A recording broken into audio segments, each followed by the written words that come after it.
Assalamualaikum warahmatullahi wabarakatuh. Perkenalkan, nama saya Naudia Makfira Fatihah Frandrehya dengan NPM 2408260185. Di sini, saya akan mempresentasikan mind map saya yang berkaitan dengan blok kedua di semester 1, yaitu blok Cell, Molecular Biology and Hematology, dengan judul besar mind map, yaitu komponen darah dan fungsinya. Baik, di sini saya akan membahas tentang apa saja komponen darah dan juga apa saja fungsi dari masing-masing komponen darah tersebut. Komponen darah yang pertama yaitu adalah plasma darah. Plasma darah merupakan komponen cair dari darah yang menyusun sekitar 55% dari total volume darah. Plasma terdiri dari 90% air yang berfungsi sebagai pelarut utama, serta 8% protein termasuk albumin, globulin, dan juga fibrinogen. Selain itu, plasma mengandung garam mineral dan bahan organik seperti glukosa, hormon, dan urea. Fungsi utama plasma adalah untuk mengangkut nutrisi, hormon, dan produksi sel metabolisme ke seluruh tubuh.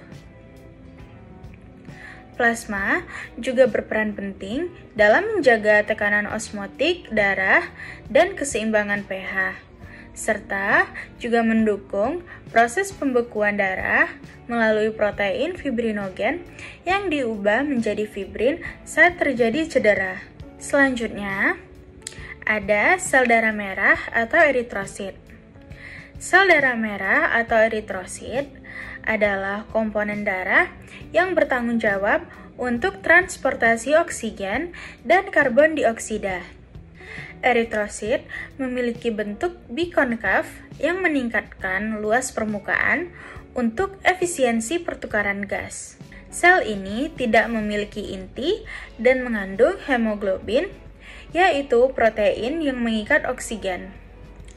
Eritrosit diproduksi di sumsum tulang dan memiliki umur sekitar 120 hari sebelum dihancurkan oleh limpa atau hati.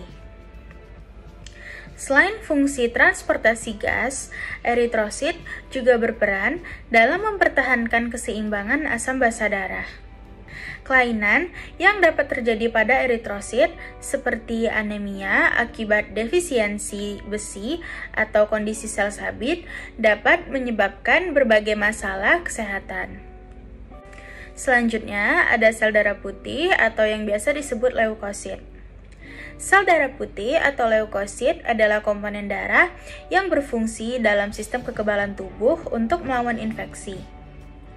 Terdapat beberapa jenis leukosit, termasuk granulosit, yang termasuk neutrofil, eosinofil, dan juga basofil. Dan ada juga agranulosit, yang termasuk limfosit dan monosit. Leukosit ini memiliki kemampuan bergerak secara amuboid dan dapat menembus dinding pembuluh darah melalui proses diapedesis untuk mencapai lokasi infeksi.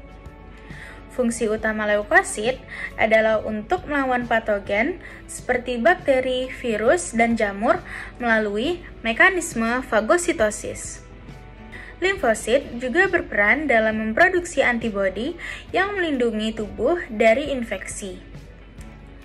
Kelainan pada jumlah leukosit dapat menyebabkan masalah kesehatan seperti leukopenia, yaitu jumlah leukosit yang rendah, atau leukemia, yang biasa disebut juga kanker darah atau kelebihan leukosit. Selanjutnya, komponen darah yang terakhir ada trombosit atau keping darah. Trombosit atau keping darah ini adalah fragmen sel kecil yang tidak memiliki inti dan diproduksi di sumsum tulang.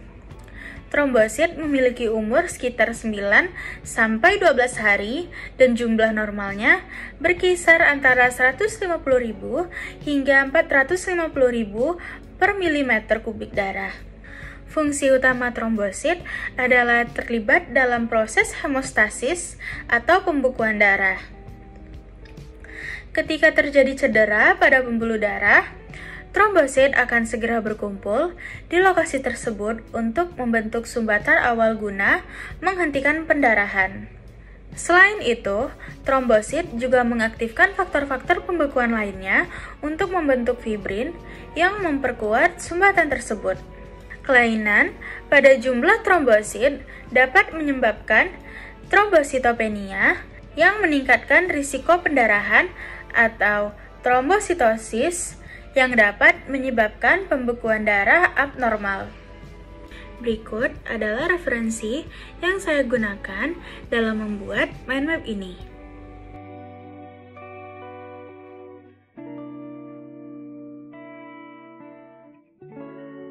Sekian presentasi yang dapat saya sampaikan. Saya Nodia Makfiro Fatihah Faranrahya.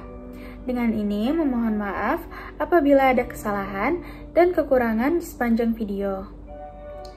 Saya ucapkan terima kasih atas perhatiannya. Wassalamualaikum warahmatullahi wabarakatuh.